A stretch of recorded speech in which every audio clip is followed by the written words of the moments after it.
Hello, welcome back to All for United WFC. Still top of the league. We're still going. Another 4-0 win over Brighton. We're like 4-0 FC this season, aren't we? I think Yehuda, if you're in the comments, he's got the stats somewhere of how many times we've won by more than 3 goals or something like that this season. So I don't know if that's handy. Yehuda has it. So if you're watching, make sure you get that in your chat. We're going to start off with something a little bit different. As you can see, we've got our not resident journalist, I don't know why I called you that, but Graham has joined us for this one, as he has tweeted something obviously out today, so we're going to get into it a little bit like that, and I'm sure other questions will arise for Graham as stuff we've been talking about all season long, but obviously then we're going to get into the main bulk of the show, talk about the Brighton win and all things there, because things are still going pretty well as we get to the final 5 games of the season. Graham, I'll just throw it straight over to you then. Your little tweet earlier, what's going on there? If people haven't seen it, because I'm surprised if they don't follow you, but if they haven't seen it, what's going on there? What's the deal? Do they follow me or do they follow the fake blue tick? Who knows? Ask Elon, he will tell you. So basically, it's been something that, from my perspective, has been, for people who don't know, I'm based up in Scotland, so I'm based up in Glasgow. And I guess you hear certain things. I'm not going to pinpoint any names, but it's interesting that I believe there has been some players or a player that has been looked at up here in Glasgow, and I've heard it from, I think I spoke about this before on other podcasts, and like I'll try my very best to, because you hear a lot of things. You hear it as fans, you hear it as journalists, you hear it as whatever. You hear a lot of things because transfers are really interesting, and they are fun to talk about. But you don't always get things that are that firmed up. But this one's been one that's been mentioned to be quite a bit, that Man United are looking at the moment. All the noise that coming out of it, that younger players are what they're looking at the moment. So I don't know if this is just like the forward planning, the 6 months in advance of the certain players that they're looking at. But there is a player I believe they're looking at up here. I can't really go too much further into that, which I know is going to really disappoint everyone, but just that's tough. I'm sorry. That's just kind of how I'm going to roll tonight. But there is players that they're looking at. A player in specific, I believe, that they're looking at up here alongside a couple of others. I have lots of interest in Scotland. I do. Yes, I live here. All right, fair enough. No, but yeah, yes, there is. And also, I think the other names that are coming out in the... I don't want to tell the word of it. They're not really. The other names that have been mentioned are obviously younger players. So I don't know if this is just a forward planning thing that Mark speaks an awful lot about, and a Grace Clinton kind of signing. What I would say is that, we've just got into March. There's a long time until that transfer window opens and a lot of things to happen. And I can almost categorically guarantee you that Mark's preference will be to concentrate on the game. And I think Molly's will be there or thereabouts as Molly's. Who's Molly? Polly will also have obviously her mind on the future as well at the moment. And then obviously maybe discussing things with Mark at a later stage when the important games are kind of gone. But, there is, I think most clubs across the country, especially the clubs in the top 4, top 5, will be planning at least 6 months in advance and looking at, younger players to bring through. And I'm a massive advocate of the game in Scotland, and I know there's a lot of good young talents coming through, like plenty of them. And I think Manchester United are as well. No, certainly. Apologies. Certainly want to keep an eye on as we go into the transfer window, which again is going to be a bit of a hectic one with the World Cup smack bang in the middle of it, as we saw with the Euros last summer as well. Obviously, we knew these questions were going to arise at some point, so we may as well ask you before we get onto the Brighton game itself. Russo, Honor, what's from your understanding, your gut feeling, however you want to approach these questions, what do you reckon on those two in particular? We know there's other players out of contract. Obviously, a lot of them have got options which are likely being extended by now. But those two in particular, obviously, no options. Everyone knows the story with those. But what's the kind of latest, do you think, on those ones? It's gone kind of eerily quiet, hasn't it? And I'll be honest, I've spoke to Mark in presses and after games so frequently for about, 8 months or something now, however long the season's been. I'm not great at maths, that's why I didn't become a mathematician. But I think from a perspective of that, it's gone a bit quiet, and the questions get asked at least once from a different variation of journalist, a different variation of person within their press conference weekly. And to be honest, I kind of feel a bit sorry for Mark in the sense, because you can see the kind of, we're working on it. we're working really hard to do it. And I think, I don't know, this is just from I'm not a Manchester United fan. I'm a Sunderland fan, as I think people know. And I think from a perspective of, if I was a Manchester United fan, how would I feel? There's a lot of players there that are out of contract, a lot of big players, and this is getting quite late in the season. I think the big question for me would be, what is holding it back? And that is kind of an unanswered question, because is it the fact that there's a takeover that's been spoken about? We've been told, no, that's not the case. It's business as usual. But at the same time, I don't think anyone's going to come out and go, yeah, the takeover's halting everything. It's an absolute nightmare. What a disaster. So do you take that with a pinch of salt, or do you take it at face value? I'd be inclined to take it at face value from a conversation with Mark, but then, I'm not in his head. I don't know. I'm not inside the club. I don't know. The last I sort of heard, and I think I sort of touched on that on the Clang, here's going to be a plug, the Women's Super League show that we do with National World, which is who I write for. I think I mentioned it a few weeks ago that I'd heard that there'd been an improved offer for Alessia Russo. I don't know where that's at. She obviously hasn't signed it. If they have, they're keeping that under wraps. I imagine it's going to have to be quite a hefty amount, because, I mean, you know what? There's a lot of people saying like, oh, X is interested in Honor, B's interested in Alessia. Anyone that's got any sense is going to be interested in them both on a free transfer. That's why Arsenal will scramble around with £500,000 trying to bring her in January, because it's less hassle in it. My gut feeling is, again, I've said this a lot, Champions League football, but for me, and I know Arsenal and Man City are coming up, but for me, Man United look like they've done enough for Champions League football. I know famous last words and all that, but I think you will get into the Champions League this season. I think you've been one of the better sides this league in the league this season. I think the team's nicely set up. I think it doesn't have the quality that Chelsea has, but not much does. I think you're one of the best three teams in this league, so I can't necessarily see that being an issue. I think when I say, do I think Champions League football is going to solidify them, I think it would solidify Mary Earps, because she's got an option. So I think the only reason that the last we heard about Mary, this was a few months ago now, was that Mark said the conversations have been had. She has an option which is on the club side. So if someone's going to come in the summer, they're going to have to pay money for her. Might not be as much as she's on a long-term contract, but they're going to have to pay money for her. But they're having discussions to extend her contract longer. Now, my thought process is maybe they've extended that. I mean, we didn't know until last week, when obviously Mark said to me on the press that he'd signed his new contract when I asked him, which is great, by the way. Really great that he was just honest about it and said that's where it is, because that was also, for me, whether you're a fan of Mark Skinner or not, that would be a concern if you don't know who your manager is the next season come April time. My opinion is potentially the option's going to be taken up by Manchester United come hell or high water, I think, for Mary Earps, but they'll want to tie it down for a longer contract. So for Mary, I think that will probably rely on Champions League football. I think she's comfortable and she's happy, but I also think she's ambitious because she's won the European Championships. She'll want to play at a high level. I think Honor's a different conversation entirely. I really, really do. The maximum we hear is that Honor is really, really happy. Mark said when he looks at her in the eyes, he knows that she's happy. I mean, I'm happy in my job too, but if, like, I don't know, Sky Sports come along, I want to, put me on the TV every single week and pay me a really nice wage and give me more money towards my mortgage and the cost of living crisis, I'm taking it probably.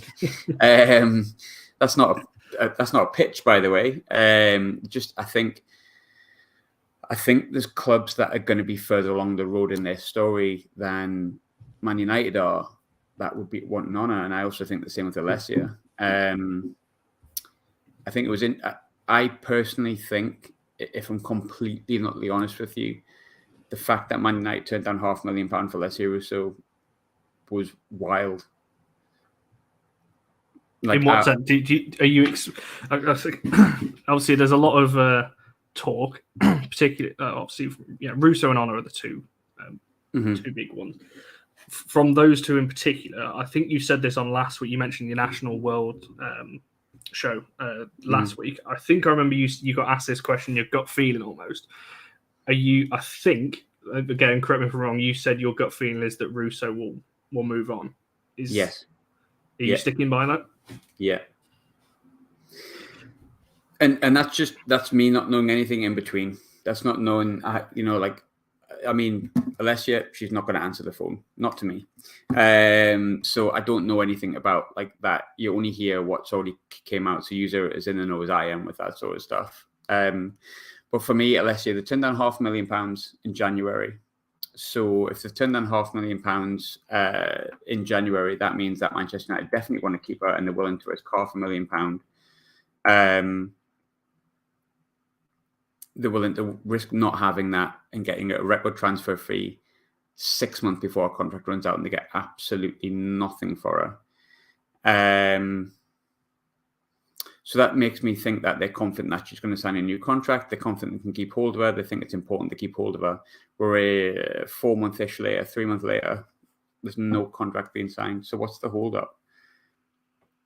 Yeah, it's certainly it's gonna rumble on, isn't it? I think those two in particular will drag out right past the end of the season. And I don't know when the contracts are fit. I think it's June, so it will be before the World Cup that we'll hear something, you'd imagine, because obviously when the contract ends. Do you find it interesting that no team has tried to sign them on pre-contracts from abroad? Because I find that quite interesting. But if they had, would we know about it? Yeah, I think so. I think things that are that big don't get kept quiet for too long. I mean, it would have been quite easy to keep the Arsenal bid in January from going as public as it was, and yet somehow everyone who was writing about it knew about every single update throughout the day. So there's noise, but there's no noise around Leon, who are interested, of course, but anyone's going to be interested in both players. You're talking, what's Alessia, 24? She's like, she would make your money back based on like sponsorship alone. In my opinion, is the best right back in Europe. I know some people disagree with that, but she's at least in the top 2 or top 3. And she's 23. Who's not going to be interested in her? My gut feeling is, I think Manchester United are on the right trajectory. I really, really do. I really, really think where they're going is good. And I know not everyone agrees with that, and that's fine. But I just think it's going to take a little while before you're banking on Manchester United winning the title every year. I mean, cue them years winning the title now, of course. But like, now that I've said it, to make me look like an idiot, but I think at this moment in time when we're speaking on the 3rd of April, 2023, you're not Chelsea at the minute. And there's teams that are probably a better team than Chelsea interested in those players. I mean, I know Chelsea beat Lyon the other week, but historically, Lyon and Barcelona, recently especially, the 2 best teams in Europe. Manchester United aren't at the minute in where they are, and that's fine in the Manchester United story. That is fine. You were formed in 2018. You've came so far, and you're gonna get there. I'm telling you right now, you're gonna get there, without a doubt. But you're not there yet, and players' careers are very short. No, I think that's a fair way to summarise the contracts of the people who are just joining. Kaz, I can see you've just joined the chat. We've literally just spoken about Honor and Russo and Mary and the news about the Scottish links as well. They've all been sold. They've all gone. All of them, free transfers, all gone to Arsenal. That's where they've all gone in exchange for Blackstenius. To be fair, that was rumoured one of the offers in January, so I wouldn't put it past us to be. Yeah, I'm not going to say anymore. Myself in trouble. Yes. So yeah, obviously, to make sure you rewind if you just joined us to kind of rewatch all of that and hear all of those things. Barry, I'll throw it to you. And let's talk a little bit about Brighton. Obviously, if there's any questions that come in for yourself, Graham, over the course of the show, I will go back to them and things like that. But Brighton, then. We get to Brighton, the absolute scenes when we find out the Scottish player we're interested in is actually just bringing Kirsty Hansen back from loan. That's a question, though. I'm curious with that, because obviously I have a vested interest in Kirsty Hansen. Spoke to her, interviewed her. Incredibly lovely girl, that's in brilliant form, and I think one of the stars of WSL this season. But obviously around Manchester United, there's a lot of chat about bringing in X, Y, and Z players to make your team better and go on this journey so you can be winning titles almost guaranteed every year, or be at least where Chelsea are. I personally think Kirsty Hansen could fit into that based on what she's done at Villa this season. But as fans, you'll know better than I do, or you'll have your own thoughts and opinions on it. Can Kirsty Hansen add to that squad and make it better based on the season she's had at Villa? There's a good player in there, but Yes is the answer you're looking for there, Connor. I don't think so. Do you not? See, I think... Well, you're seeing we're not seeing rotation as it is with the players that we do have. would Kirsty play more minutes than the players we've got at the moment? I don't think she would. Do you think she's playing better at Villa this season than she was playing at United last season? Yes. There you go then. I'd say she'd certainly be in with a shout. She's got more assists than some players that play in that front three for Manchester United this season at a team that's deemed as not as good quality. She's still, she's 24. I think Kirsty Hansen with a bit of confidence is a valuable player at any of the teams in the top four. I think she's an excellent player. So this is my way of telling Conor he's wrong. No, I agree. There's an excellent player, but I do think we do weekly. There's players that are suited to other clubs.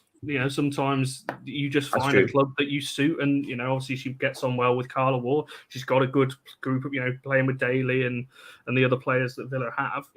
Me personally, I think it suits her better, and I think that's why we're seeing the best out of her. I mean, she's flourishing, isn't she? She's doing really well. I think she's playing really well, but I do think that's because she fits in well with how Villa play. And I mean, realistically, if she came back to United, I don't think she'd start week in, week out, which is probably what she wants. So if it is first team football that she wants, then I think if she did move to Villa, that would be a fantastic move for her. And I mean, we've all said before that we really wanted to do well. And I think she's a really, really good player, and she does deserve to be in a team that's going to play a week in, week out. But I don't think she's beaten out Galton in the starting 11.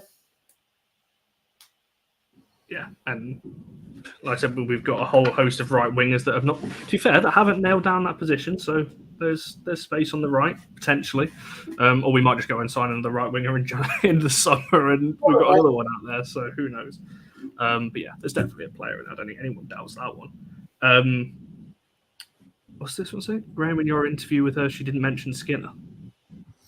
I can't remember that, to be honest. But a few people mentioned that, and I remember I put up a post about what she said about Casey Stoney. That was purposeful. That was nothing on.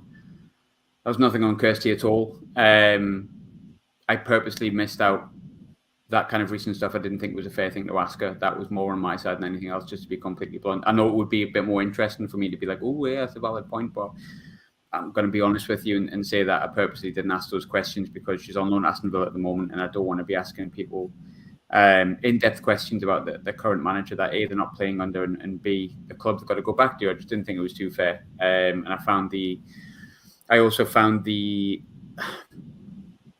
story of Manchester United and being part of the Manchester United originals a more of an interesting story in the hour that I had. So interesting point. I get what you mean. She could have brought that up herself 100%, but at the same time, it was kind of purposeful for me to not direct any questions, which you'll notice I didn't direct any questions at her about that. She could have brought it up herself 100%, but I didn't exactly ask her about it, and that's why. But no, Kirsty's a really, really nice girl. I've got a lot of time for. She's lovely, and I'm sure she'd be no problem for any manager, any person, let alone Mike Skinner, but from the streets. Mark Skinner. Let's push things forward. Journalist with creepers, but you've just pulled a Louis Van Gaal. Well, Mike Skinner. Sarah, your question's a good one, but I do want to get to Brighton in a second, so I'll do this quick fire then in terms of that one. Out of all the players out on loan, who's most likely to come back? We'll all answer this one while it's up there. There's obviously a few shouts: Fuso, Clinton. Obviously, they're all going to come back, but who do we reckon is going to stick around for the long term? Or actually, no, I'll rephrase that question: who's going to actually play a part in the squad next season? Because all of these players will come back, but not many of them potentially will have careers in the squad next season. Is there any shouts? Obviously, Ivana and Grace Clinton are the obvious ones. Obviously, Ramsey, Hansen. Is anyone going to throw a name? I don't think Ramsey will come back. I think she'll go to Everton permanently. She's not going to play ahead of Mary Earps. Like, she's just not. And she's a great goalkeeper. She's massive, by the way. I was at the Everton-Liverpool game in the mixed zone, and it's the first time I've kind of stood next to her, and she's absolutely massive. It means nothing compared to the question, but she's very, very tall. But I think Emily Ramsey deserves to play every week, but unfortunately she's up against, in my opinion, or in most people's opinion, one of the best goalkeepers in the world. I mean, officially, she is the best, isn't she? So, and I think the age that Emily Ramsey's at, she'll not want to play back up and be number two. If you want to make a pinpoint player, and I know people have heard from me a lot, so I'll shut up in a minute. Grace Clinton, I think, will come back. I think Mark's been asked about her a couple of times. I've asked about her a couple of times, and he's got nothing but positive things to say. I just think he wants to see her play regular games, and I think she's got 5 and 7 or 6 and 8 or something like that. And I think you can't ask much more than that. She's pushed Bristol City into basically runaway leaders in the Championship, and the only way I could see her not coming back and at least playing more games with Grace Clinton, I think, is if maybe Bristol City go up and say, "Can we take her for another season and give her some experience in WSL week in, week out with Bristol City?" But I could see her coming back. Jess, Barry, any names, or do you agree on that one? Only like who we've mentioned already, basically. I think Grace, well, just covered it. Grace Clinton, I think, is absolutely smashing it. So definitely can see her coming back, and Fuso. I don't know too much. It's hard to kind of follow what's going on over there, but as far as I think, they're doing well. The others, I think, could go either way. I think a lot of them probably deserve first team football, but probably aren't going to get that at United. So I can see most of the others kind of making a permanent move away. I think, to be honest with you, we're looking at it all depends on who's going to play and who's not, who goes, who stays, and who's going to fit the system. We've currently got more attacking right forwards than you can shake a stick at. There's only one place. We've got about 17 people. It's going to turn into like some sort of Royal Rumble at this state to work out who's going to be playing there. So, I think it depends who stays, who goes in the summer, and who we think has come back and will strengthen the team. I wouldn't be surprised to see Grace Clinton go out on loan again, if I'm brutally honest, especially if Tooney and Bowie sustain.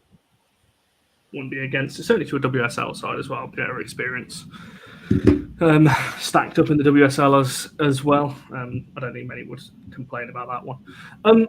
Jess, I'll come back to you then. Let's talk obviously about the Brighton game. What were you we'll get into the goals a little bit and we'll talk about specifics, but as a whole, that's the second time we've beaten Brighton 4-0 this season. It's another big scoreline, it's another clean sheet.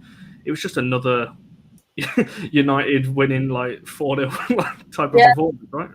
Yeah, I mean, I don't think there's too much really to complain about. It very much just seemed routine. Basically, it was just literally another kind of day at the office.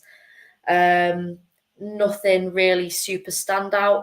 I mean, I think I just want to point out it's saying something about how good this United team is this season when I'm saying that a 4-0 win isn't really like anything special anymore. You know, it is almost just another game because it's just how United are going this season. And I really think that says a lot about this team. I think just kind of pulling back what we'd sort of mentioned last week with the whole Skinner in, Skinner out debacle, I think his subs made a huge difference. That was probably the biggest thing that I kind of noted. We were still looking pretty flat around 65 minutes or so. I mean, we never looked in doubt of losing or anything like that, but the subs just came on and did their bit. I think everyone just did a job and that was it. Game done. Yeah, I mean, Barry, it's something, again, we speak about all the time about, subs have got to make an impact when they're coming on. And, I tweeted off the All for United account. It paid off. Again, I think Highland saying that the scoreline overstates the overall game. Don't disagree because the first half wasn't great. But, it's another good use of the squad, right? The fact that, again, the subs came on, bolstered the goal difference again. Yes, maybe we didn't play like 4-0 for the whole game, but you don't need to in these types of games. Or do you think differently to that? Well, I said when we did the preview show on Friday, we needed the early goal. We get the early goal, we settle, we tend to play better football, we tend to go on and win the game handsomely. We got the early goal and then didn't really seem to do too much up till half-time after that. We just seemed to sort of take this thing out of the game. And there wasn't a huge amount really going forward in that respect. It was a much better second half. I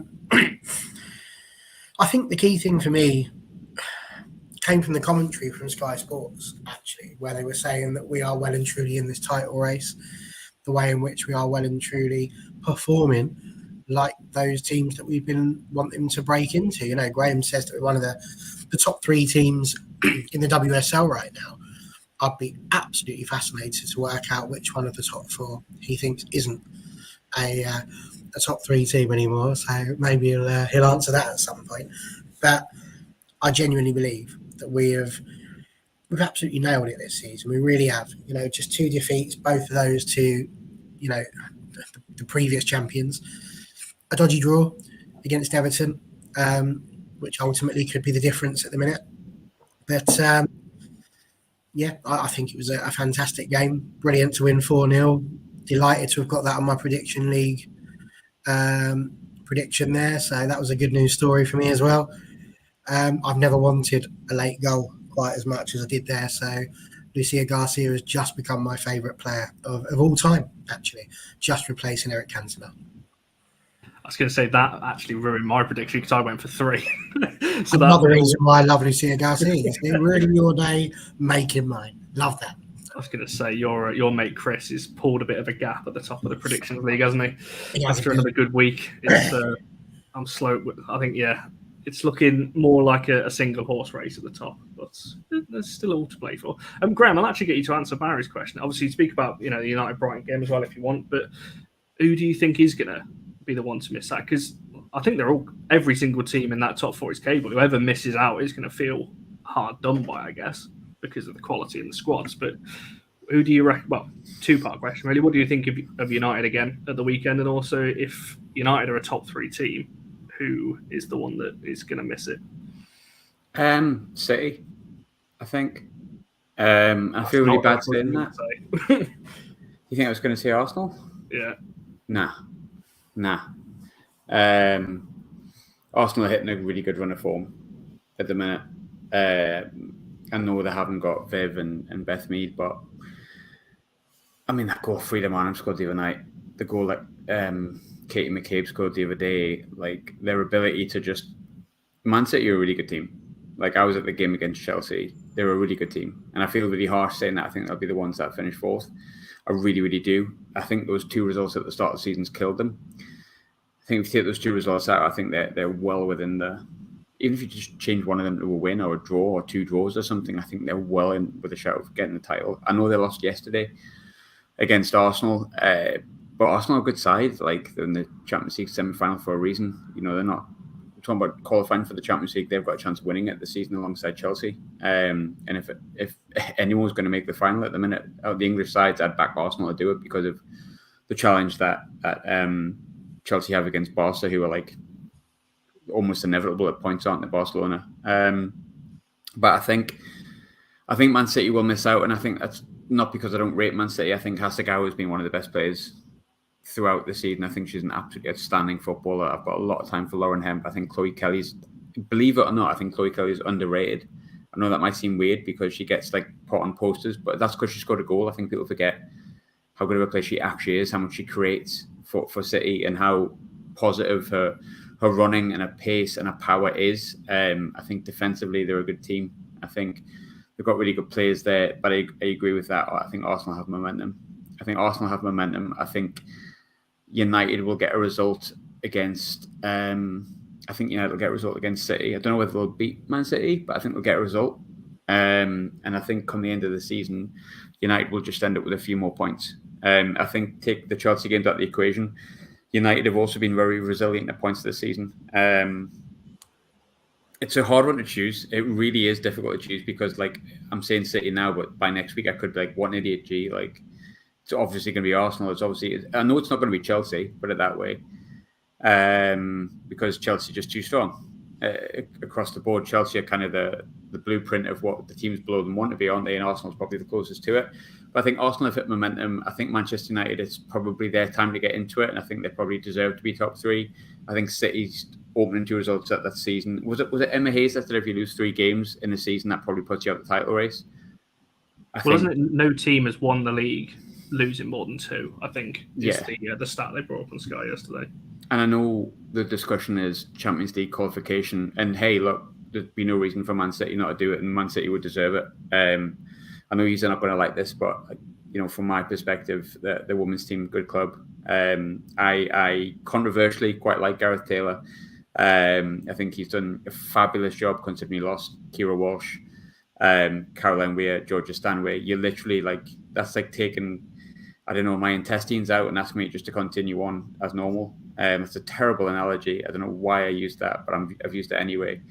But I just think City might miss out, but I don't think that's any detriment to Man City or to Gareth Taylor. I think they've done brilliant just to even be in the title conversation up to this point, considering the players that they lost. But I think City will miss out. In terms of United on Sunday, I felt really, really similar to West Ham.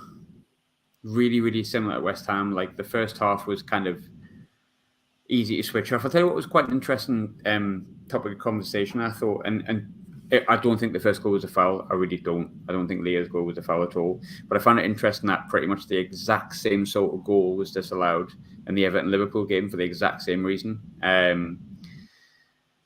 Because for me, that was a goal in the Everton-Liverpool game, but I felt like there is kind of an inevitability about Manchester United. Like the West Ham game, a lot of people criticised Man United for being quite slow in the way that it started. I thought West Ham just defended really well. I thought they sat deep. I thought they broke at the right time. I thought their passing was crisp. And then Sissoko gives the penalty away, and it's another story entirely. Once you're 1-0 down and you go and looking for a draw, it changes things entirely. And I think the early goal really helped you. But I thought Ella Toone was outstanding. I know everyone said about Leah Galton, but I thought Ella Toone was outstanding. I thought she was great. She got my player of the match. I thought Katie Zellin was also very good. I'm sorry, I said interesting because she was not somebody I thought, she wasn't in my top 6, let alone for player of the match, really, too. Obviously, just on that, actually, the player of the match poll is in the chat, so the 4 players you can vote for. In our top 4. You've got a choice between Galton, Zellin, Letitia, and Blundell on this week. So that's the 4 names that we thought stood out to us on this week. So there are obviously the 4 that you can vote. So make sure you do that, and we'll come back to that at the end. But I agree with Katie Zellin. I thought Katie Zellin was good, and I think what was really interesting about the game on Sunday was I think a lot of people feel like Katie Zellin. A few people mentioned me that Katie Zellin goes backwards too much, and we've discussed this sort of off air.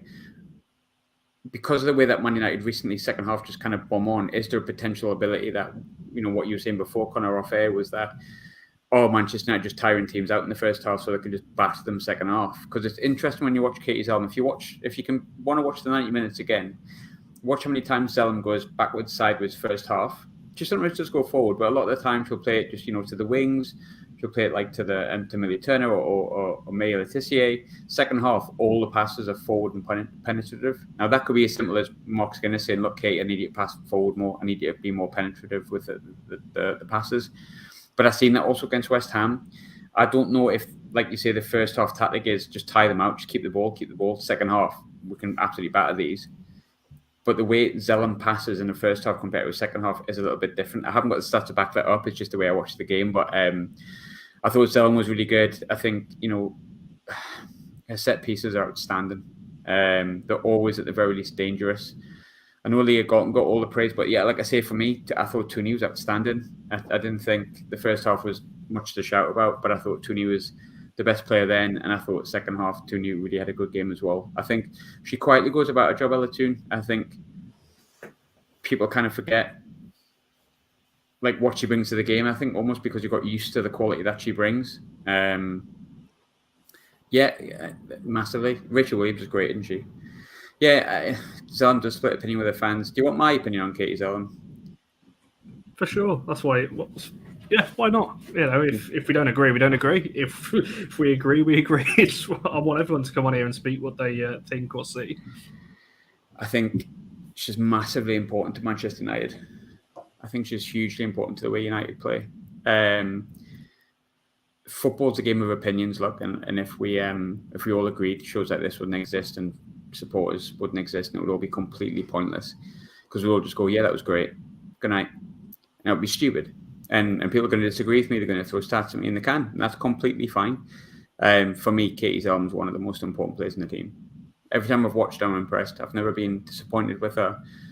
I think, do you know who she reminds me of? And I don't know if this is going to please her as a Manchester United fan or you as Manchester United fans, but there's a certain player that I watched from the age of about 16, 17 that was a good young winger that morphed into a midfielder that got criticised for years and years and years, and now he's got a Champions League sitting on his shelf. He's got European Championship final runners-up medal sitting on his shelf and a title, and his name's Jordan Henderson. Just like silence there. I would like to thank you. Yes, it's been a pleasure having you on.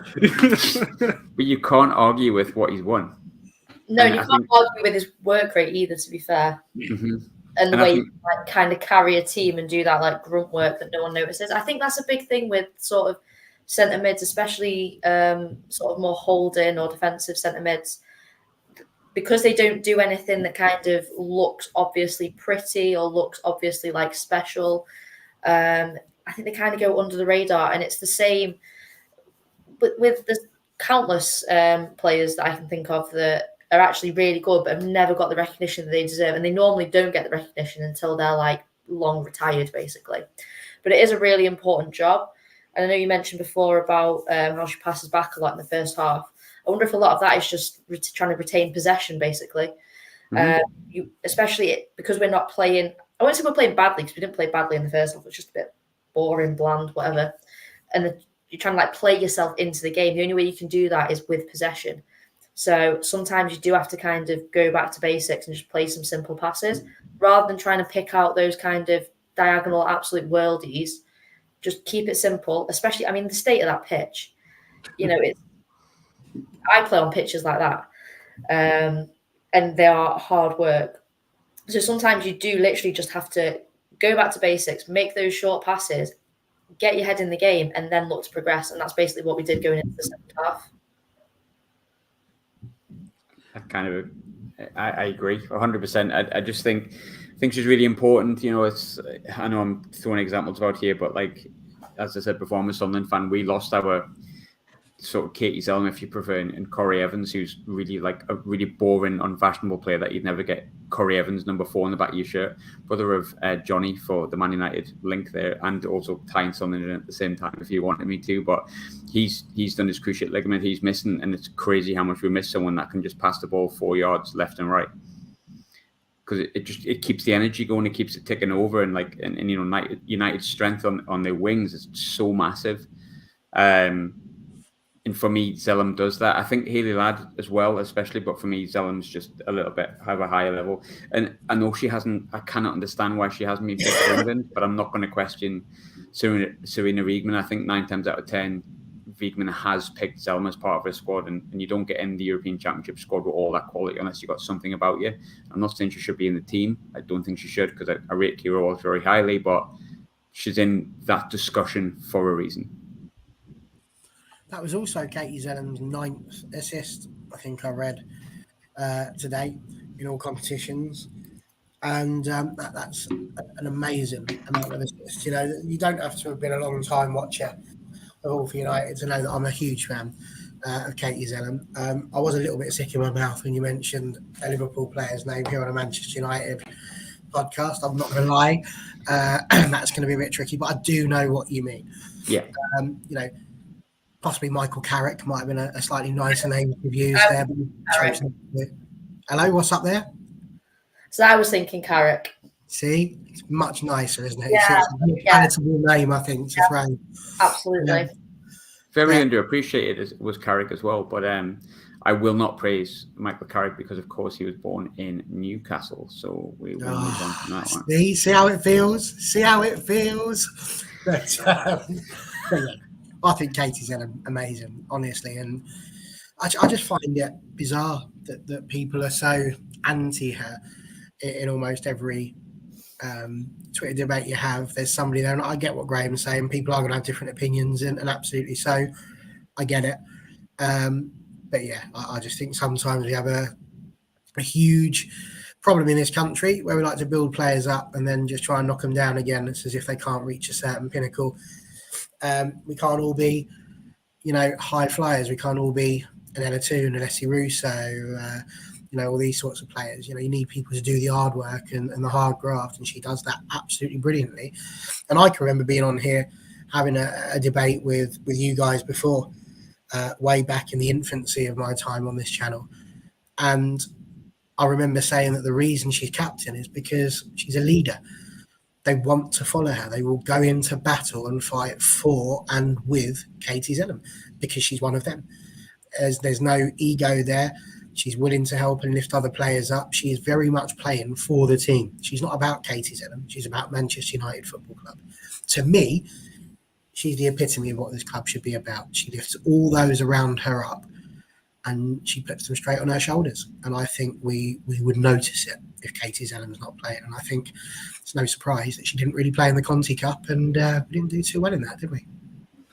No, I'd agree with that. And Kaz has put a comment in which I'm 100% bringing up because it was a debate me and Graham were having on WhatsApp earlier. I'm liking the fact Katie Zellum missing the England squad rest up 100%. I'd rather she be doing it for United than for England. I know Graham's going to fully disagree with that because he loves his internationals and he loves his England. I think this week you're right.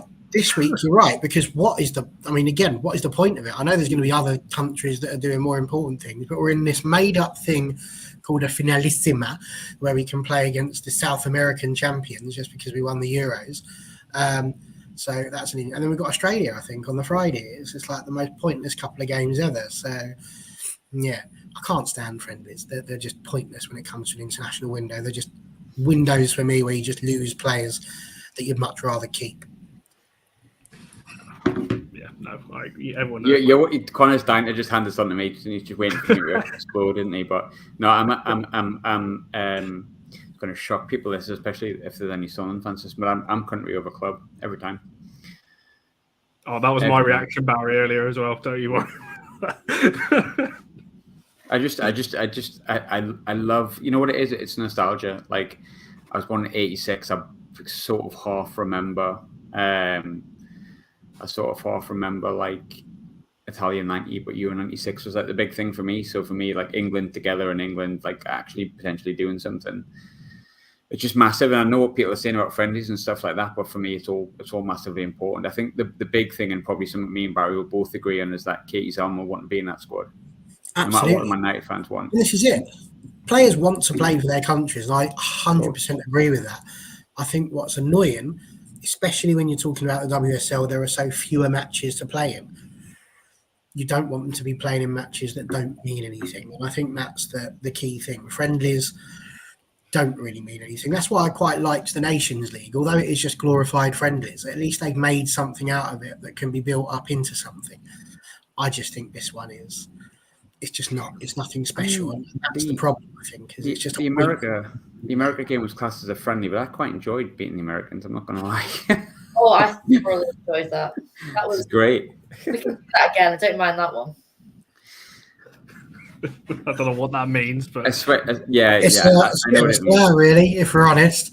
And yes, you might well be. But if you remember Euro 96, then we can all just bask in Gaza's glory of that particular goal, can't we? Just over the defence and then have one of them.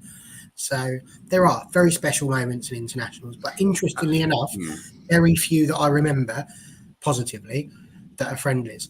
England against Germany, last game in Wembley Stadium, they beat us. We didn't deserve for Wembley Stadium to go that way, did we? It's horrific. So yeah, Deep Mohamed. See, Liverpool are back again, spoiling the day. Get him off. We might have another debate about something else in just a moment.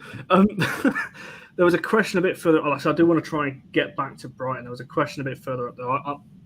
I'll give you 30 seconds to answer this one. I don't even have my answer. Question for the panel: other than Katie Zellum, who do you say is the next most important player for United? In fact, no, I do know my answer. Who wants to jump in first, or does everyone want me to go first? I'm happy to jump in first because I know mine. Go for it. Honor. Same as me. Yeah. I don't think we score half the goals without her in the team. I'm stuck between two, Connor, which is Honor and Mary. Mary was... I don't think you just one, Jess. Mary was like the one that I was teetering on the edge of saying Mary, because I think, like Honor, how she's helped us going forward and defensively, to be fair, we would not have that goals conceded amazing record without Mary Earps in goal. I don't think. And I don't even just think it. I mean, you can't put a price really on having a really good goalkeeper, somebody you know you can trust as a team. No, and I think it's like her whole attitude as well, and the way she kind of runs the back line. I don't think it's just her footballing ability. I think same as kind of like Zell, she is a leader. And, you know, she's in a really important position. She can see the whole picture ahead of her. And there was that one game a few months ago where you could actually hear like everything she was saying, and she was screaming all game. And that is basically what you want from a keeper. You know, that person can see the whole picture, they can see everything in front of them. They can see things that the players won't be able to. And her communication is insane. I think there is a debate to say that Millie Turner is the most important because of the level of content that she provides for the fans. Because that is from what a TikTok that is. Well done, you know, bravo. One question I did want to sort of throw back at you as fans. Obviously, you've got Mary Earps and you've got Honor. I think based on the last question we just had, you would almost see them as irreplaceable, and I would understand that. Russo is probably the next one that's talked about, if not even maybe above Mary. But as fans, do you feel like Alessia, as much as it would be difficult, very, very difficult to replace, is she more replaceable than Honor and Mary? 100% for me. I think Honor is special in who she is, in terms of the player she is. I don't think there's anyone that you could buy that's like her. I think there are players you can buy that would do what Russo does and more. Obviously cost a lot more. They're going to cost a fortune, but I don't think there's a player like Honor that you could get. And Mary, to an extent, there's some other good keepers in Europe right now, but I think Russo's. That sounds so harsh, and Russo is easily more replaceable for me than those two. I actually think that after Oni, who's Oni? Oni's not a player that plays for us. I think after Honor and Mary, that's what I was trying to say. I'll put them together there. Old Oni burps. Yeah, we put those together. I think May Letitia for me is actually one of the next most important, because she's not just a player for the future, she's a player for now. And the way she's performing in that centre-back position, if Honor goes, to be brutally honest, Maya could go onto that right-hand side and I think would make, you know, a good impression as well. So, yes, we've all got a lot of love for Honor, but for me it would actually be Maya after Oni. Yeah, I agree. Like, I absolutely love Russo, one of my favourite players. But yeah, I do think she is replaceable, and I hate to say it. It actually breaks my heart a little bit to say it because I love her that much. But I think there are players already out there. Like Connor says, we'd have to pay a hell of a lot of money for them. But we're United, so I guess we could maybe borrow some from the men's team, borrow some from the Glazers. See if they'll give us a bit of investment before they go. Good luck with that. But I hear what people are saying as well. But I think, Barry, your famous quote, potential doesn't always necessarily mean it's guaranteed. I think you said that before. I'm pretty sure it was you that said it. But so yes, Russo has the potential, but it doesn't necessarily mean she's going to get there. Whereas Honor and Mary, they're at that. Obviously, they've got, Mary in particular has got the years, but they're doing it right now. Whereas, you know, if you're going to replace that, you've got to buy somebody that can do it right now. Otherwise, there's going to be a level drop off in those positions. So, yeah, I think, I don't know, it's going to be a long summer, put it that way. I'm not looking forward to it, I don't think. I think I'm going to be very stressed. It's going to be a fun summer. We've got the Women's World Cup coming up. Yeah. That means something. Yeah, potentially. A lot of getting up early for. I mean, you've got a chance of actually winning something, Connor. Me winning something? Well, we do the old Women's World Cup prediction league, because I don't think you can win this one. Good luck. I don't know whether I'll be entering that. Getting your prediction scores in by 2:00 in the morning or something like that. It's going to be all kinds of funky deadlines. I forgot about that. Like mad early times in the morning. It's going to be some crazy kickoff. Filing a match report at 3 in the morning is not my idea of a job anymore. Maybe I don't want to do this anymore. Well, some people are lucky enough to be going, aren't they? So, well, I'm sure we'll get something. That's a sore point. Please don't tell me that. I'll talk to you about it afterwards. I'm scared of flying. I'm not a huge fan, I got to be honest. So, European tours next season, hopefully with the women's team, going to be quite something. Maybe I'll drive. Who knows? Just dropped all these places. All right, Dennis Bergkamp.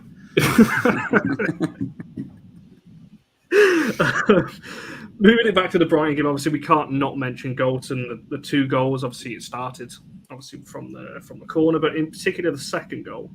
Jess, if you want to talk us through that one, because it was the Blundell pass, obviously split through everybody. And Galton, to be fair, when she took it around the keeper, I thought she's gone too wide here because she didn't just knock it past her slightly; she fully, whacked it to the left. That angle that she got the ball in at was impressive. With pace as well.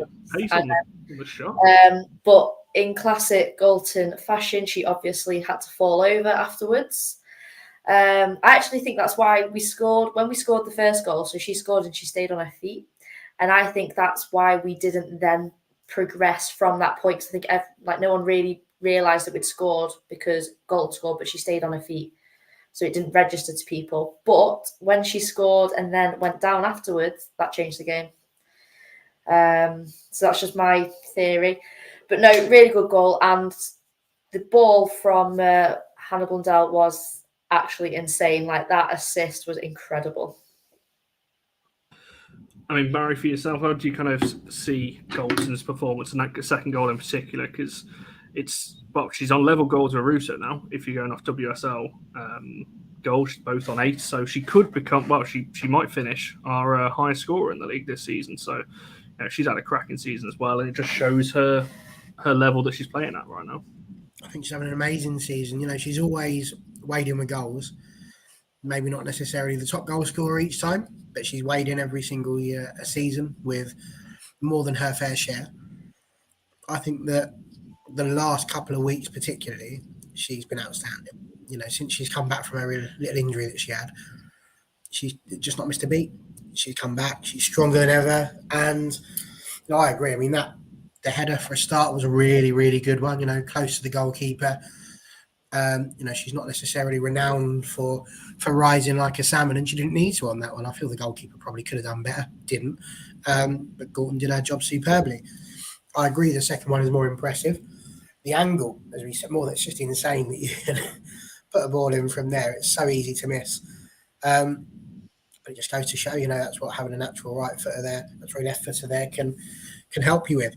So, listen, I think Leah Galton was superb, and I'm not even going to vote for her because I don't need to. I know she's going to be the player of the match because she 100% deserves it. She was absolutely outstanding on Saturday.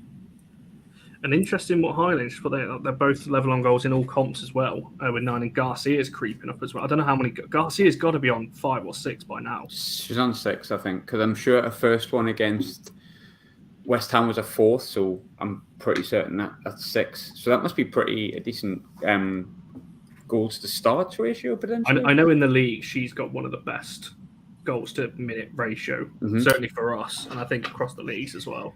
Do you know what annoyed me most about the game on Sunday, though? The fact that nobody, not even me, used the headline Leah Galton.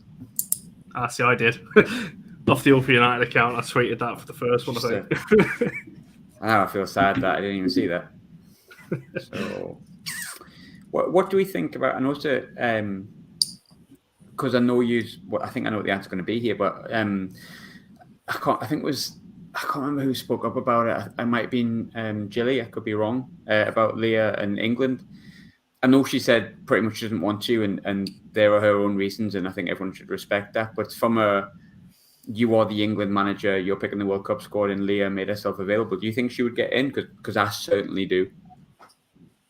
Absolutely. I think she's playing out of her skin at the moment and deserves to be in with the conversation. If you're asking me, is she any better than Lauren Hemp? I think, this season, absolutely. Last season, we were waxing lyrical about Lauren Hemp and how good she was. But I think we did also mention even back then that Leah Galton would be in with a shout.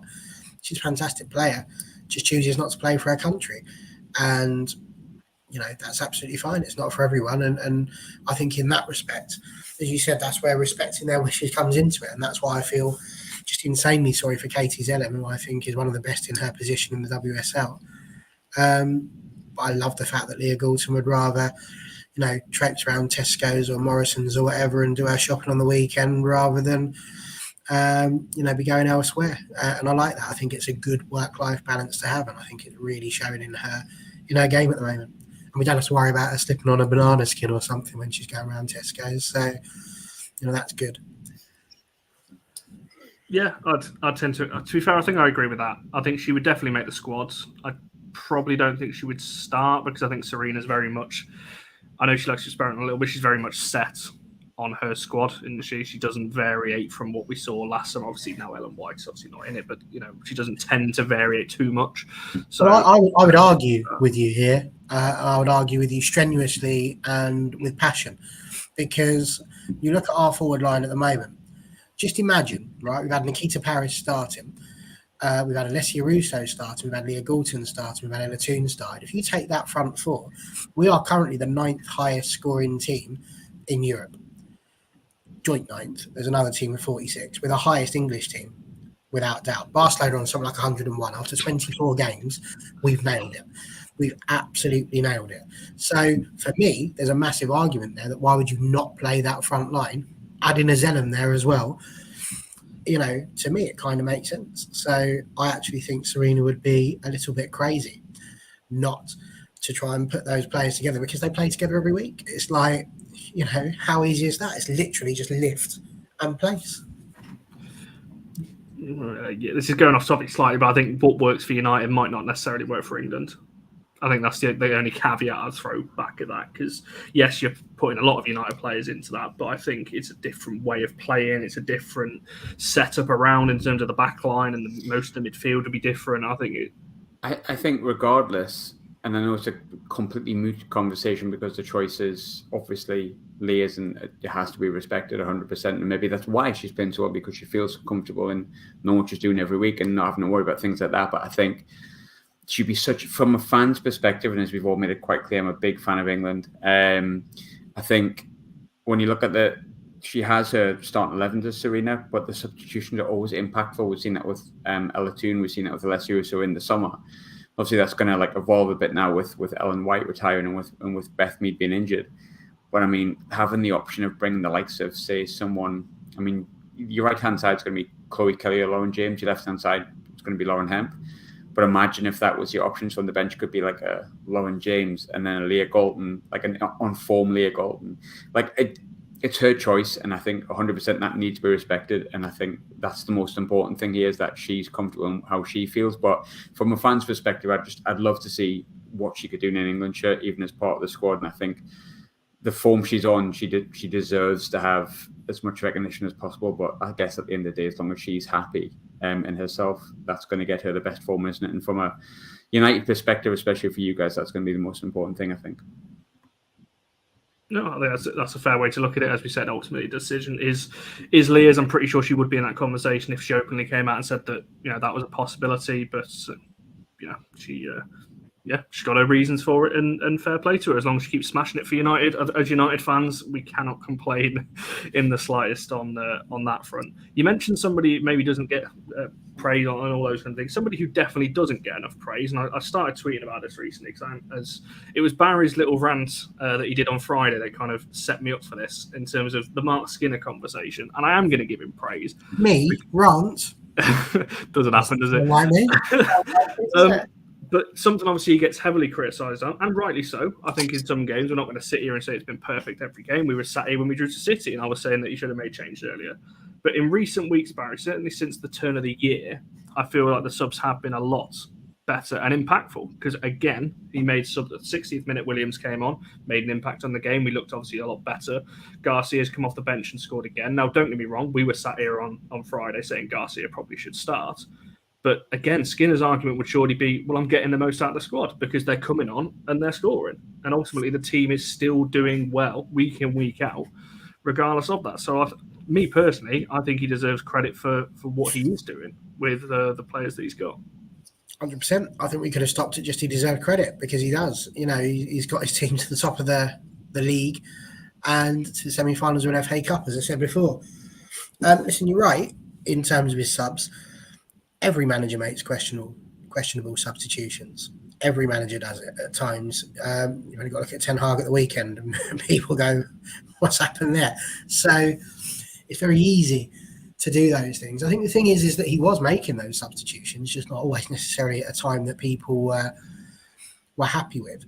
And equally, when you look at Rachel Williams, she's probably had about 90 minutes of football season, but she's scoring every time she comes on because she is, like you say, impactful. And I think that's the key thing. The players are fit and impactful. Lucia Garcia, let's not forget, had a bit of a knock and a bit of an injury that she needed to come back from as well. So, I just think we've got a fantastic squad that is being used really, really well. The strength in depth, whilst I wouldn't say it's scary, I would say is certainly strong. And this is why it's so important to try and maintain the squad moving into next year, because the team that we've got at the moment is just smashing it. They really are doing incredibly well. I think the Garcia substitution was brilliant. The Williams substitution was brilliant. It took us from a 2-0 lead to a 4-0 lead. So we need those goals. That goal difference is an extra point. And that could be vital, whether you're talking about the title or whether you're talking about top three. That goal difference could be absolutely huge. And last season, we were really worried about that. Our goal difference wasn't good enough. This season, our goal difference is better than anybody else's in the league. And that's why everything's just come together so incredibly well. So I'm absolutely delighted with what Mark Skinner's doing. Hence why I was delighted he got the contract extension, because he deserves the chance to see where he can take this team next season, regardless of what happens now. I think he's done enough to earn that. Yeah, I mean, Jess, what did you make on the subs in particular? And I will just quickly say, I'll just put it in our private chat, because I've just had a look. So Williams is on 4 goals in the league. She's played 172 minutes. That is a mental return, considering the players that are around her, Zellum on 3, Toon on 3, they've played over 1,000 minutes, 1,500 for the other two. Garcia's on 700 minutes on 6 goals. That's a brilliant return as well. And the two that are on 8 have played almost 10 times more minutes than Williams has. So 4 goals and that's some return. But sticking with the kind of the subs conversation, what did you make of those in terms of how it impacted the game and kind of the use of those types of players in these games? I mean, I think it made a huge difference. I think I said earlier, we looked like we were sort of struggling till about the I reckon about the 65th minute. I think, when did we bring Williams on? About the 1 hour mark. I'll actually have a... It was about 60, I think. So basically, from my vague memory from watching the game earlier, within about 5 minutes of Williams being on it, it really felt like the kind of tide was turning in our favour. Because I think on about 66, 67 minutes, Galton gets her second goal. So at that point, Williams has only been on the pitch a short while. And I think she just offers something a little bit different to Russo. I think she kind of created a lot of additional space. I think her movement kind of pulls defenders out of the way, and she's got quite a lot of strength as well to kind of hold up the ball. And I think that just seemed to work really well for us. And then I am a huge fan of Garcia, so obviously I was hoping she'd start, but can't really argue with bringing her on and then a score, and that's what she's kind of doing at the minute. So there is obviously an argument to keep her on the bench and having her as like an impact sub, very similar to what Wiegman did kind of in the Euros with like Tooney and Russo. Wait until kind of the hour 70-minute mark and the other team's knackered, bring them on and just essentially batter them. We scored 2 goals in, I think, a minute and a half right at the end of the game.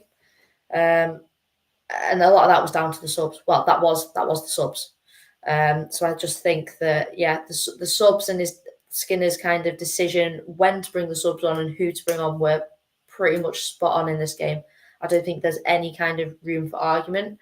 I'm sure people will try and argue and say that he should have done it at X minute or whatever. But no, for me, it was absolutely spot on. I think another thing with regards to that is that Garcia and the starting position that we keep talking about is that some players are just super subs.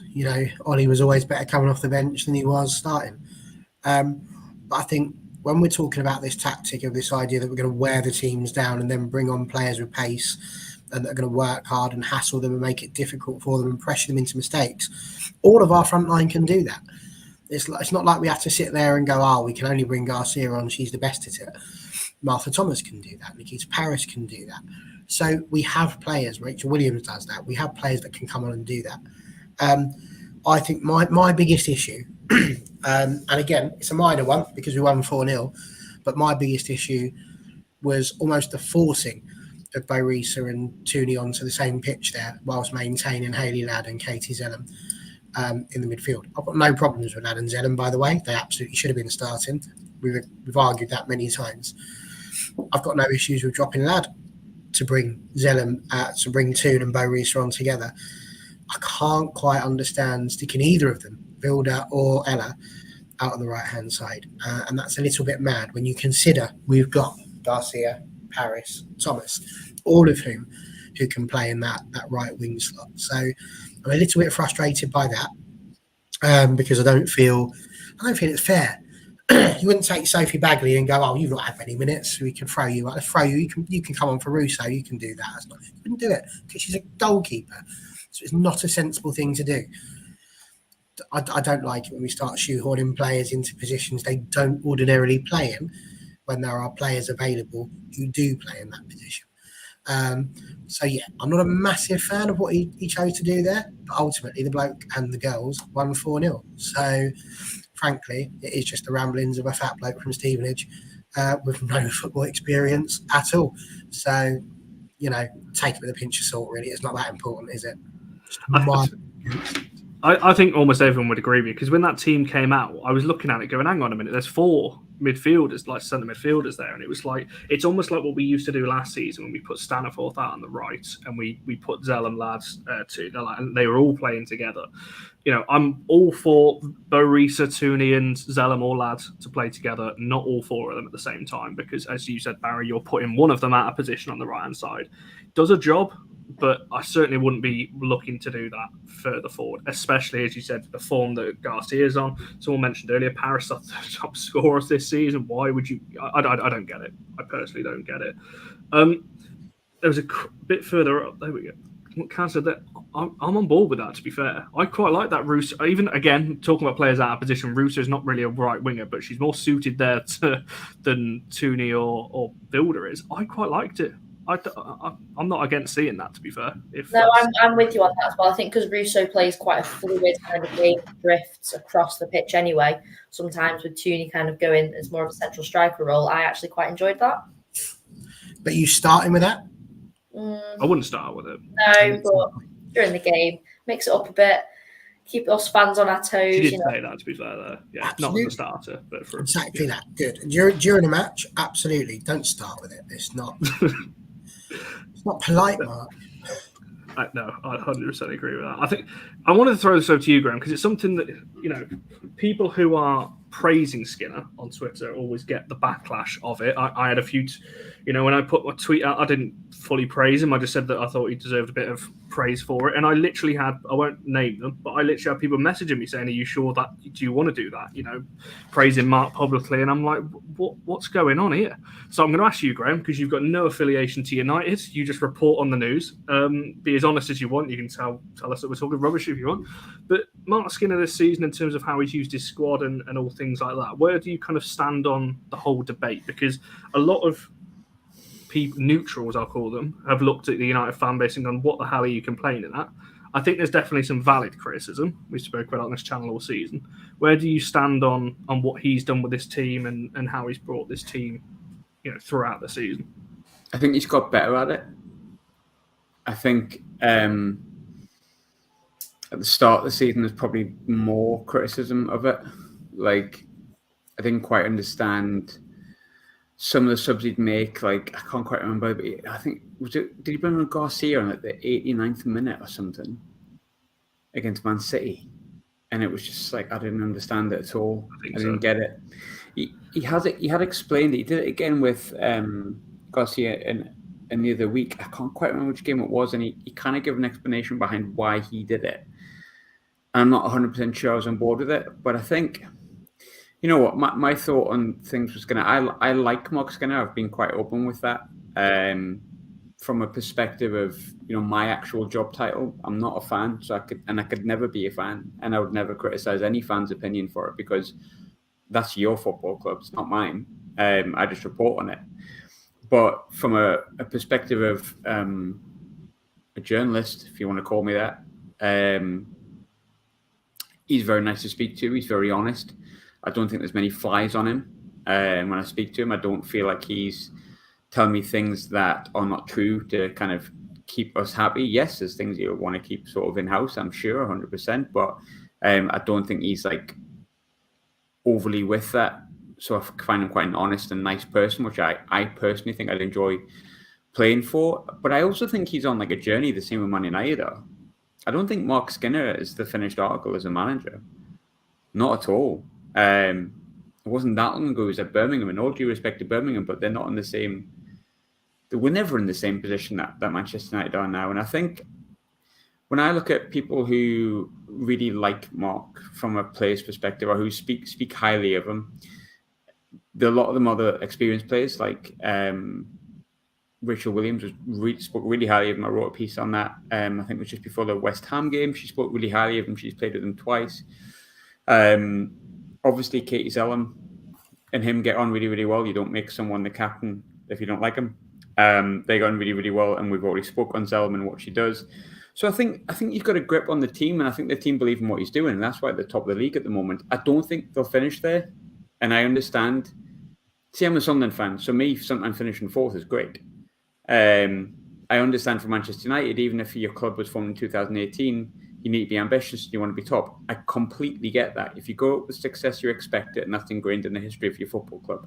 In the same way that I was angry Sunderland won League One, and people were going, oh, well, you are where you deserve to be. No, Sunderland should have been in the Premier League, and so on and so forth. Every fan knows their club the best that they possibly can based on the history of it. And I get Manchester United want to be fighting for titles, and if only things were that simple, because I would love to see you win the league this season. I've covered you extensively. I'll make no bones about it. I'd like to see something a little bit different, and it would be really nice to see you in the league, because I think you've got a lot of good pros in there, and I think you put in a lot of good performances, and you're doing a lot of good things.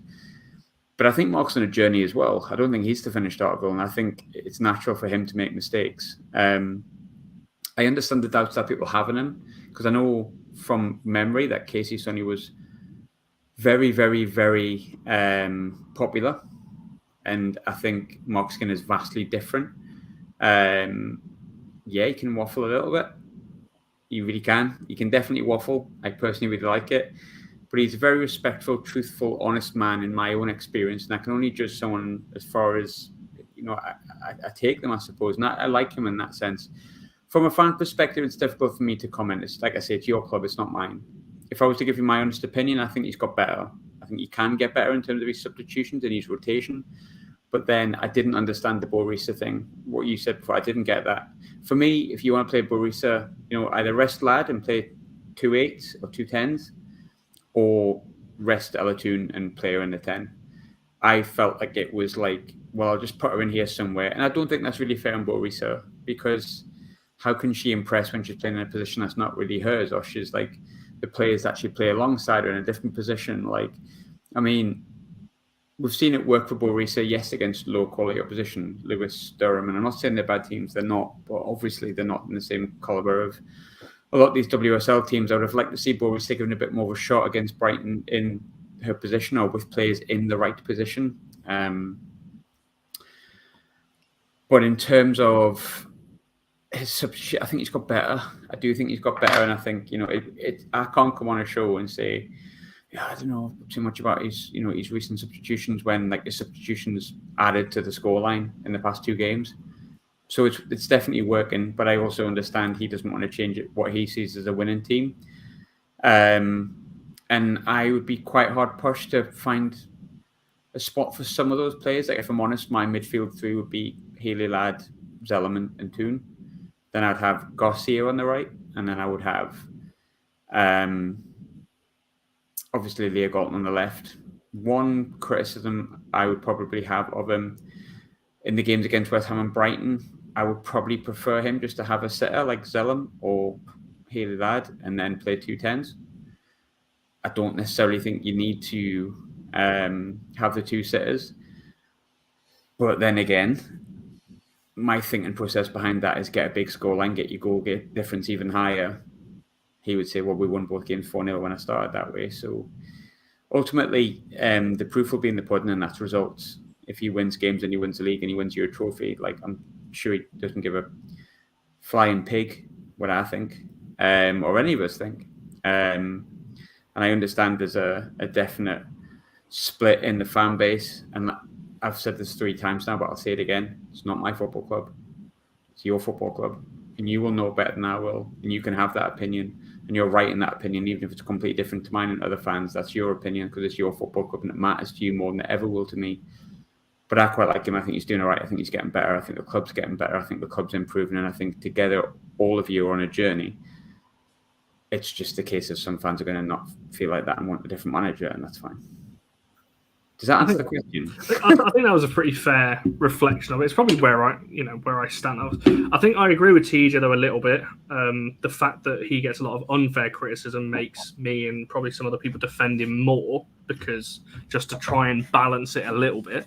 Maybe defend him too much sometimes. I don't know, but I think he's definitely, as you said there, improved over the season. I'm not a huge fan of his interviews, I've got to be honest, but then again, I don't listen to most manager interviews because I don't really care what they say because it's mostly media-trained answers and they tell you what they want people to hear for the most part, whereas Skinner does the opposite.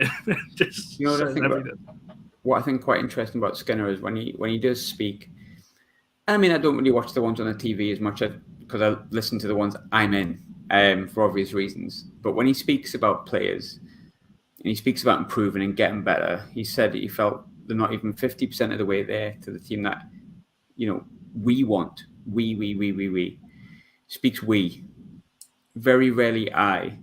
But I think one big thing for me with Skinner is that if you asked him the same question about how he felt on his own performance, he would also say the same thing I think he says about his team. I can be better. And I think ultimately that's quite an important thing because he's going to make mistakes, but as long as he's striving for improvement, that's good. And the results are good if he's striving for improvement and the players, from what we've seen in the press and how they're playing, are playing well for him. There's not too much to worry about. I think you can tell massively when the players have stopped playing for a manager. And I don't get me wrong, there'll be players in there that won't like him. That's the dressing room. That's the way it works. But they all seem to be playing for him, which is good. I would like to see collectively the team win the league because I think it will be something different. Do I think Mark's got the capability to do it? Not this season, no. Because you haven't beat Chelsea. You haven't really laid a glove on Chelsea, if I'm completely honest. And you can go into the penalties and all that kind of stuff. Ultimately, it doesn't matter. That's the result. You didn't win. And I think that was a big test that you probably should have had something from if I thought you were going to win the league. But do I think in time you can win the league? Yeah, I do, because I think there's been improvement each and every month, even in this season, let alone over the past, since he's been here. Man United obviously seem to trust him by offering him a new 1-year extension, or not offering him, triggering it. So ultimately, if he keeps on winning games, then I suppose there's your answer, isn't it? And I think also beyond that, you said he's honest. And how often do we have a go at politicians and football managers for just parroting the same old party line? I was very clear. I was no massive fan of the way he was talking about Barisa consistently when she's coming on and playing well. But as Graham says, we're learning. He's got to learn as well how to handle these players that are of a bigger nature than he's had at Orlando or that he's had at Birmingham as well. So I think that's quite important. But when it comes to Skinner, I think one of the things that always stands out for me is when you look at last season. Last season, he kept on saying, we've got to stop giving away these last-minute goals. We've got to do better, defend better, turn these draws into wins. And you've only got to look at the project because look at where we are. We've only had one game that has ended up as a draw, and that wasn't because we were winning and then let a silly goal in and they what? 2 draws. Drew to City, didn't we? I'm not counting them. I'm talking about lower teams out of the top 3. We haven't lost those games. We haven't made the mistakes. We haven't done what we did against Spurs and what we then did against Everton. We've not made those silly mistakes. He's worked towards that. He's cut them out. There's no doubt in my mind that Mark Skinner's next thing in his mind is going to be, well, how do we beat these teams in the top 3 consistently? What do we do to get past Chelsea? You've seen it. We went from that 4-2 drubbing to a 3-1 drubbing to just a cheeky little loss there, 1-0 with the penalties. So there's a progression. It's huge. And what I would say to Graham is that no, we haven't beaten Chelsea yet this season. So you may be correct in your assumptions there. But as we all know, that's going to happen in the FA Cup final when we win that at Wembley. And that way we will take our rightful place as the double winners this season. I've said that Villa are going to win the FA Cup. I've already said it on a recorded podcast. Don't know why I said it. After that performance against Chelsea yesterday, I don't know why I said it. I just did. Look, it was engagement. I thought it would be an interesting thing to say. He's going for that clickbait content, isn't he? Yeah, that's fine.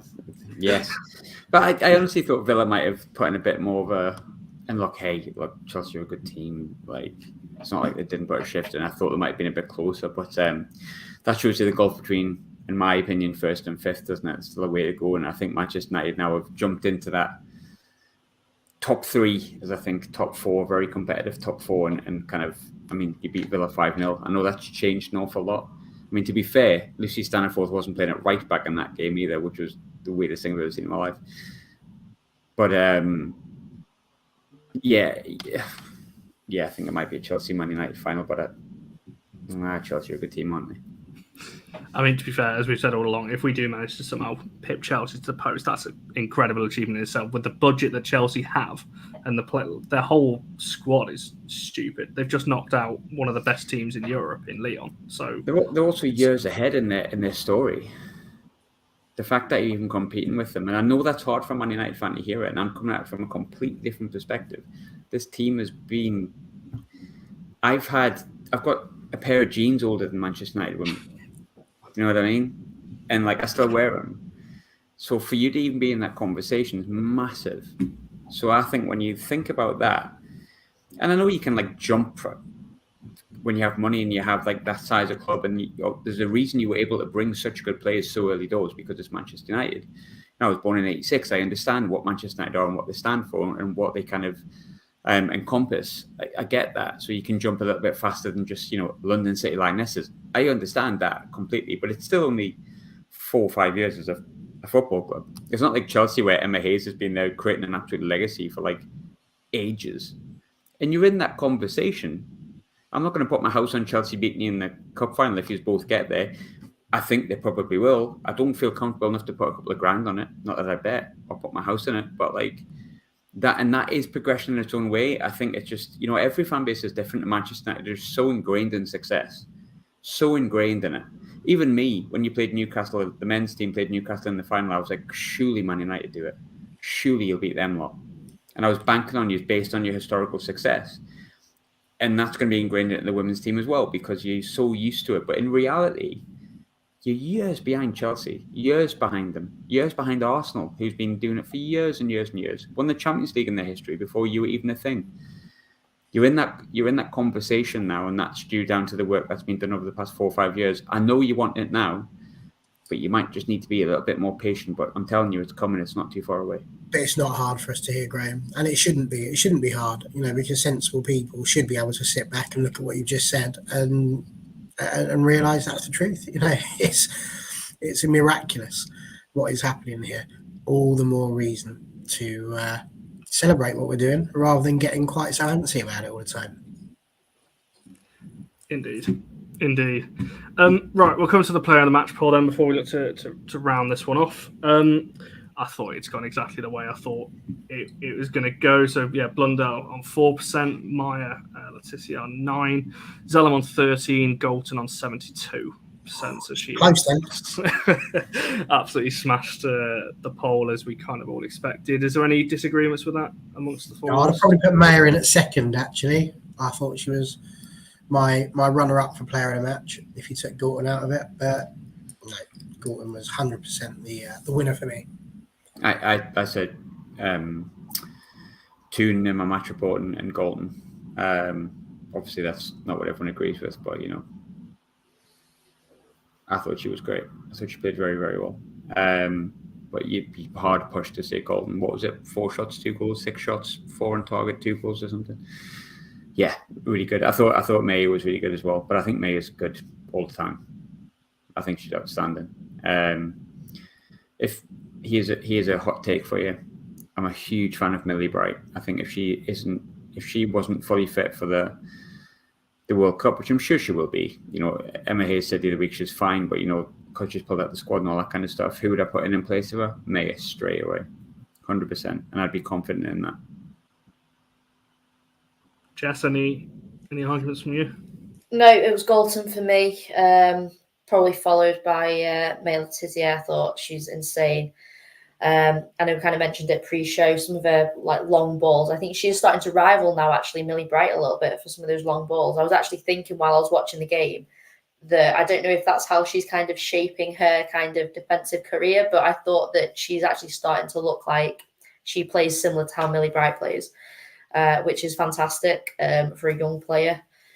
So I'm really excited to see kind of just her future in general for both England and especially United. No, I'd agree with that. And yeah, Galton for me, because again, I just thought she was spot on. Another good performance from her. And yes, for one of the first honours not on the poll, I think we said this pre-show, you know, she just had a 7 out of 10 performance, and for her that's quite low. So she's not on it. Painful. She's declining. She has to do better, otherwise she won't get a new contract. Unacceptable. Yeah, she's got to earn that contract. She needs to keep up her 10 out of 10s. But must improve. So that's why she's not on this week's, but there we are. Graham, before we let you go and before we wrap this one up, then where can people find all your stuff and everything else? I know you've got your own things that you do on YouTube as well, so if you want to give that a shout out, where can people watch that? I don't know, because obviously Twitter's gone mad now, hasn't it? Bloomin' Elon and all that with these. So, I mean, my own page is full of just WSL stuff. That's kind of what I concentrate on. It's basically what I do for a job. Alongside occasional film reviews if you like films, and obviously, you know, Connor doesn't because he likes Elvis the movie and it's just mental. He goes the Santa Claus song, but he's going to do the Santa Claus song. It's terrible. Not that scene, but the rest of the film is quite just awful, and it should be put in a bargain bin. Actually, no, because even 10 pence wouldn't be a bargain, wouldn't it? There's no such thing as a bargain bin for stupid Elvis. But where can you find us? Yeah, just at Graham Falk. Currently, there's a blue tick that tells you it could be me or it could be someone who paid an £8 tick. So if you find another Graham Falk, decide which one's real, and that's fine. Elon will he doesn't care. But mainly I do the stuff that most people would be interested in on a serious note. National World is who I write for, and the Scotsman when I do stuff up here in Scotland with football and whatnot and films. But Manchester World as well, write the majority of my Man United and Man City stuff if you're so inclined. I don't know why you would be if you're a City fan on the show, but nonetheless, there is there as well. And I do loads of Sunderland stuff. If you're a Sunderland fan on here, then there's a podcast called What the Falk. That's my surname, Falk. And that's on Spotify, YouTube, and all that kind of stuff. But it is just Sunderland based. There's a couple of old interviews with Wes Brown and Danny Higginbottom and a few old Man United players where we do cover, obviously, especially Wes Brown, his time playing with Ronaldo. There's some pretty funny stories on there, but that's about 2.5-year-olds, so I don't know how interesting that would be, because I think the first half an hour is about how crazy the pandemic is. No, this will be over next week, and it wasn't.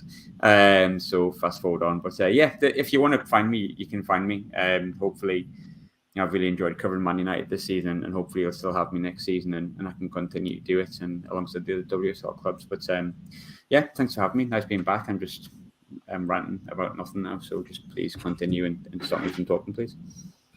I was going to say that's Scotland with the lowercase s on that one. But yeah, as you said, the men's side, McTominay 4-2. They're on the rise. No, I'm not having this. About Spain. So we're saying good players come from Spain. That tells Scotland that.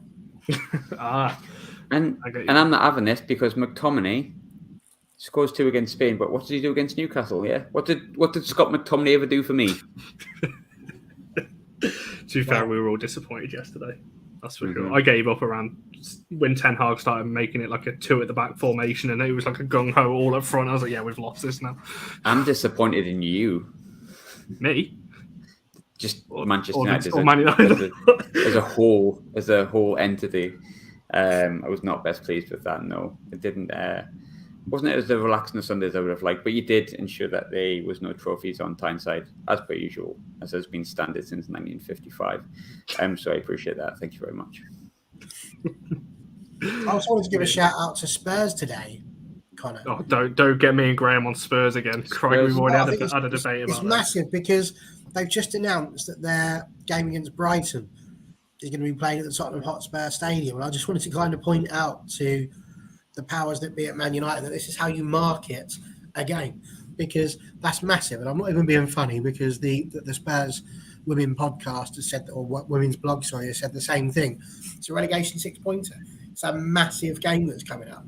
And that's the way you try and get people in through the doors. You know, you don't just do it against West Ham and Aston Villa and Everton, these teams that are all right. It's when it starts to mean something. That's when you're more likely to pack them out. So fair play to Spurs for that. Indeed, it's certainly a big one. I think what I was referring to, me and Graham were arguing earlier whether Spurs are a big club or not, and I said of course they're a big club. Of course they're a big club. You mean in the totality of football, or in the women's game, or in the men's game? Just in general. Men's game. In general, then of course they are. Just because you don't remember the 70s and Bill Nicholson, Connor. Hey, no, my argument was if they're massive, then so are Forest and Aston Villa and all these other teams that have had great European history. They are massive. They're all massive. None of them as big as Sunderland, but big. Sunderland less so, yeah. Niall Quinn's probably more popular than Sunderland. I mean, he has got very good disco pants. Learn something every day. Me and Graham have debated a lot today. We debated internationals. We debate Elvis all the time because he's become obsessed. I know films and you don't. Yeah, that's fine. Oh, it's such a good film. Anyone who hasn't watched it, make sure you go and watch it and feedback, because it's a fantastic film. I feel like I have to watch it as soon as that's one of about 7 films that you've actually watched. So we can talk about something. It is. Maybe it's just because I'm a big Elvis fan. Maybe I'm blinded by that, but it's. I thought it was good anyway. But because you're an idiot. Yeah, like, why won't they shut up and let me go to bed? There we are. Right, we'll wrap it up there. Obviously, Barry's going to be back on Wednesday. We'll be diving into more detail into certain topics around United. There'll be some kind of show on Friday. Not entirely sure what yet. So we'll keep an eye on the Twitter for that. And obviously next week being international break, there'll be different types of shows next week, but there'll still be 3 live shows next week to look forward to as well. Make sure you're checking out everything Graham shouted out, because why not? He's been fantastic again for the 90 minutes, and obviously following Jess and Barry. Make sure you're liking and subscribing, and we shall see you guys in the next one.